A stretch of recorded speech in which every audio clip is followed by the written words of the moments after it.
fin de semana pasado, creo, comentaba así sobre el particular calendario de la política argentina porque, gente, pasa rápido, ¿no?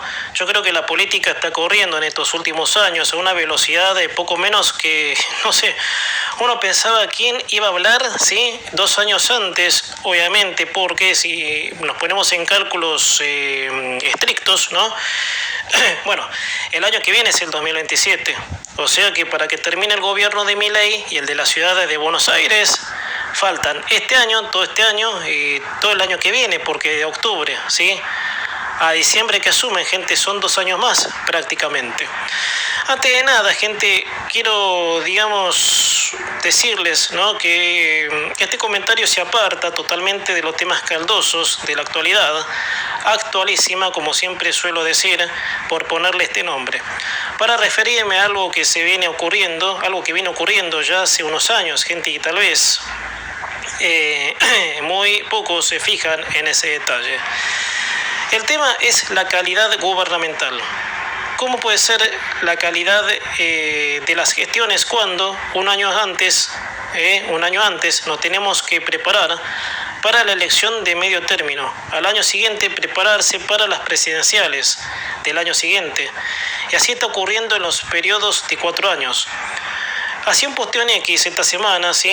En una pregunta sobre qué calidad gubernamental puede tener un gobierno, el que sea, gente, acá no importa, kirchnerismo, PRO, no importa. Acá estamos hablando de tiempos en la política, ¿sí? De cómo obviamente se toma a pecho, ¿sí?, los años electorales antes de tiempo, gente.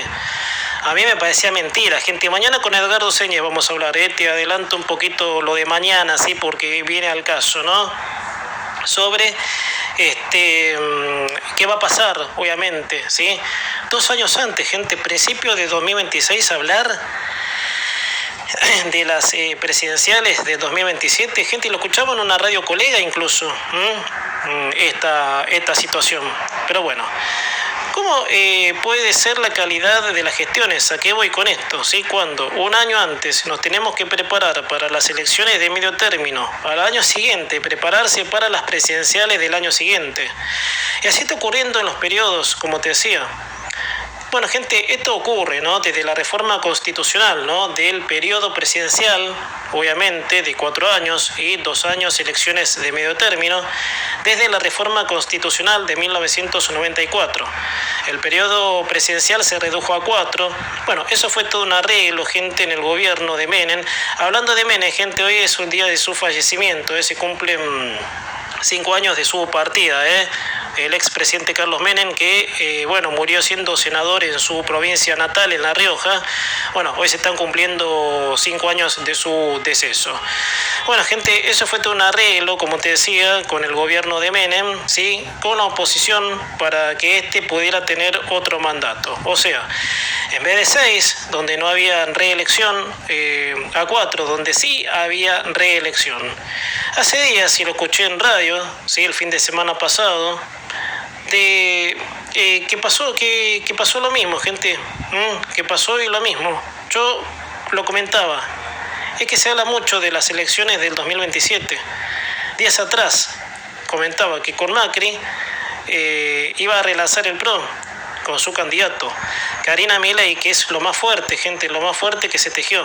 Karina Milei le iba a pelear la ciudad de Buenos Aires a Jorge Macri, Kicillof. De seguro, gente, que va a ser el candidato de Fuerza Patria, obviamente, ¿no? Vamos a ver, porque parece que ahora hay arreglo, ¿no?, con la jefa, obviamente, sí, llegaron a un acuerdo, lo cual Kicillof se convierte, por supuesto, en el como te decía, en el presidente del PJ, y bueno, gente, eso es una estrategia directamente para ir a una candidatura a presidente. Pero sí, gente, y mañana vamos a charlar con Edgardo Señez sobre el tema, porque es verdad, gente, me parece pronto, ¿no?, porque, teniendo elecciones, pensando en elecciones, el gobierno, valga la redundancia, no tiene tiempo en gobernar, ¿no?, porque tiene que solucionar los problemas, digamos, presentes, ¿sí?, los problemas corrientes, y tener que pensar en una elección, a mí me parece, gente, y si me apuran, volver al esquema anterior. para que el gobierno tenga otra calidad gubernamental y pueda, por supuesto, seguir haciendo las cosas sin pensar. Por vos fíjate el tiempo que lleva para cualquier político un año electoral, pensar estrategias, armar las campañas, gastar guita, que es de nosotros, pero bueno, esa es otra cosa, obviamente. Bueno, gente, hablando sí de uno de los temas de la semana, así cambiando, dando vuelta a la página, gente, a mí me parece que volver atrás es una mala señal. Bueno, gente, a esta altura del partido uno deduce de que en Argentina cuesta emprenderla hacia los cambios. Es como que la cultura del mal está tan instalada que el gobierno termina cediendo en cosas, y esto lo decía en el principio, ¿no? Y lo comentaba recién con Carlitos Marini, ¿no? Cediendo en cosas en esas que el propio Milei en campaña dijo que iba a terminar. Bueno, gente, el tema vigente, el tema fuerte del momento, el tema en reforma laboral, a mi entender, tuvo un traspié con el tema impuesto a las ganancias, cuyos días atrás fueron de queja de parte de los gobernadores, a razón de que, de salir la reforma, igual se seguirá pagando el impuesto a las ganancias. Por otro lado, el debate por la baja de la edad de imputabilidad, que en principio era bajarla a 13, y el gobierno, retirando el proyecto, ¿sí?, de bajarla a 13, lo reemplazó por otro en dejarla a 14. O sea, pasos atrás, gente. En vez de ordenar esas cosas, con todo, sigue quedando algo de lo malo, y no sé si eso está bueno, para mí no. Cuando la disponibilidad de erradicar un problema está al 100%, el problema hay que erradicarlo un 100%, no hay que tener vuelta, no hay que tener piedad con los delincuentes de 13 años, no hay que tener piedad, obviamente, con los impuestos extorsivos, como el impuesto a las ganancias, gente. A ver, si solucionamos un problema a medias y los efectos de la anomalía siguen estando, gente, la verdad, yo, con todo respeto al gobierno, no coincido. Eso, por supuesto, lo digo así nomás. Ese detalle sí le corrijo al gobierno. Bueno, gente, el impuesto a las ganancias, por un lado, ¿sí?, a remuneraciones que son altas, gente, lo que admite un clasismo, y te decía en el comienzo, descarado, o lo decía con Carlitos Marini, porque la onda, indirectamente, es sacarle al que más tiene, lo cual esos individuos que poseen remuneraciones altas tienen todo el derecho a sentirse que los están pisoteando. O sea, gente, ¿por qué? Y esto, gente, lo generalizo porque hace años me llama la atención y me gustaría, en una especie de reflexión en voz alta, ¿no? Para eso estamos en la sección Pensamiento de Ojo Vaído en el programa. Me pregunto, ¿es malo ser grande? ¿Es malo tener guita?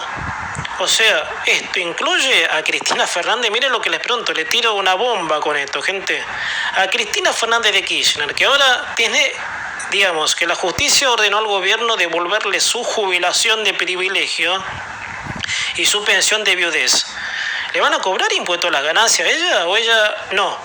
Ella no está bajo la ley. O sea, el empresario que produce sí, y a ella no. ¿Cómo sería? Me gustaría, ¿eh? Es un desafío que me imagino que muchos lo deben estar pensando igual que yo. Así que, gente, esa es la injusticia para el grande. O sea, ser grande es una mala palabra. O como decía Bergoglio, ser rico es ser el estiércol del diablo. Ser rico en Argentina, es un garca, pero Cristina es rica, es amada, ¿no? Y si la excluyen del pago a las ganancias, pero más bien, mejor todavía. Entonces, gente, es medio injusta la Argentina. En tantas de las cosas es injusta, pero bueno. Gente, 19 horas en punto. Bueno, gente, durante este tiempo analizar cada costado de la Argentina es seguir encontrando toda anomalía habida por haber. Absolutamente todo está mal. En medida, gente, este gobierno está tratando de arreglar, aunque sea algo de lo roto. A lo que puntualmente me voy a referir en el comentario, ¿sí?